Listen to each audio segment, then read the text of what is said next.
So the next step in our project is making the tag that hangs off of our bouquet cone, and we are going to be using one of our great new products, the grunge board, which I have here on my Cricut mat.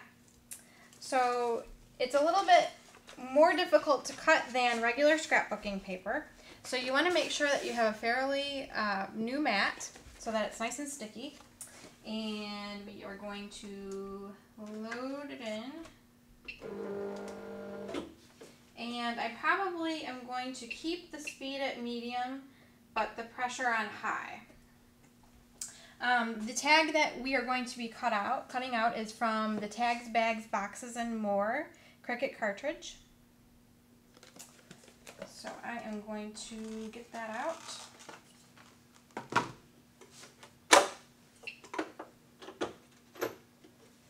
Okay. And for the tag, the circle tag that is on there, which is cut out of regular scrapbooking paper, is the circle tag. And the actual flower tag that we're going to be cutting out of the grunge paper is this flower tag right here. So it looks as though we have to hit the shift key. So this is the walk in my garden, so I'm going to take that out. Put the tags, bags, boxes, and more there.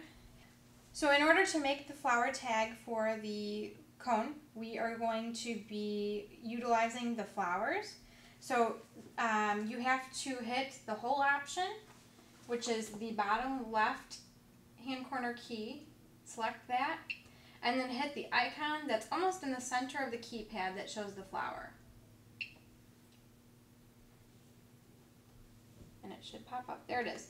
The other option is for a flower with a slit. We don't want that one. We want the hole.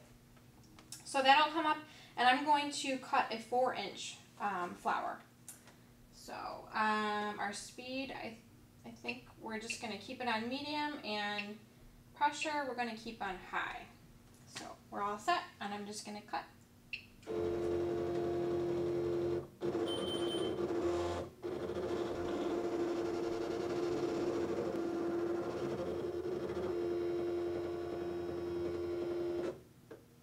Okay, we're all done.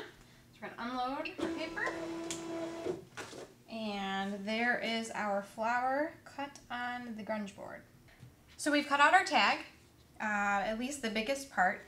One thing I should mention about the grunge board is that if you're not familiar with it, it is a little bit tougher to cut.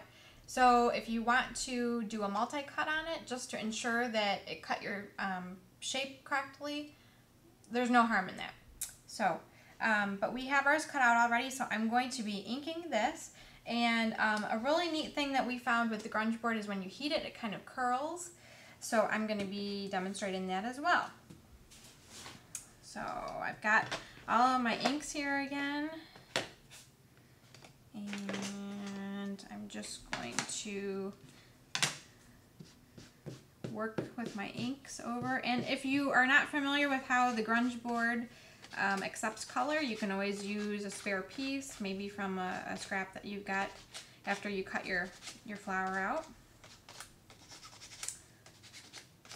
And it does dry differently.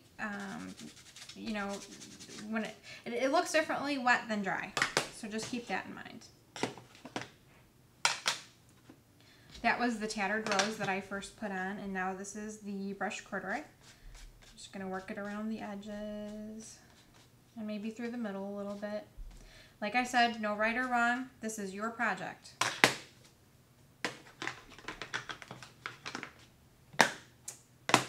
Wearing lipstick, which is nice, and maybe around the edges a little bit. It'll help to bring out some of the pinks in your project. Again, it tends to be a little messy, so if you're going to be working with inks, I suggest that you wear either a smock or something that you don't really care about getting dirty or stained.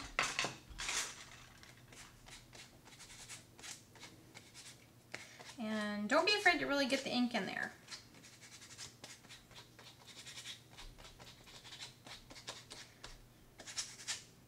What's nice about the ink is the more layers you have, usually the better it looks.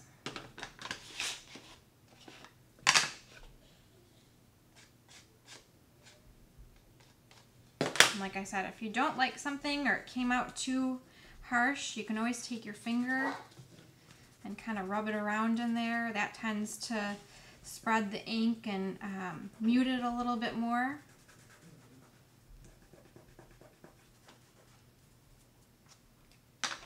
Then you'll match your project in terms of distressing because your fingers will be all covered. I'm just going back with my tattered rose and really getting in there. Tattered rose tends to be a lighter color, so it may not look like I'm doing much, but I'm kind of filling in the grunge board where it missed color.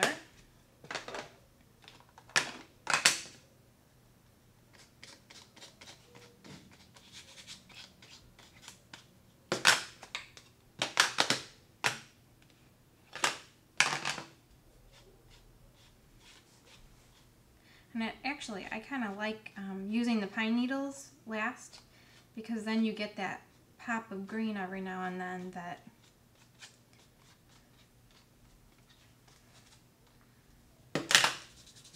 take your finger and rub it around in there. Okay, so that's it for the ink. I'm also going to put some distress stickles on there in the vintage photo. Actually, I think the way I figured out that the grunge board reacted to the heat was that I used some of this and I just kind of rub it around with my finger. I heated the distress stickles in order to kind of get them to dry, and the grunge board started curling, so I think that's what you call a happy accident. Just a little bit more.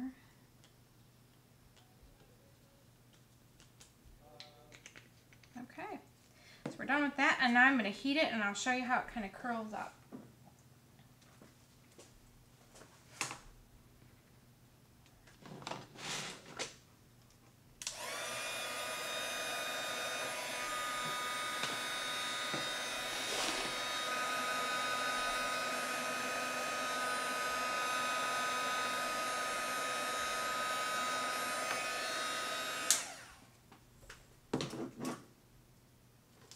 And when it's completely dry, you'll be able to see the ink, but it kind of curled toward the cone, which is the effect that you're looking to get.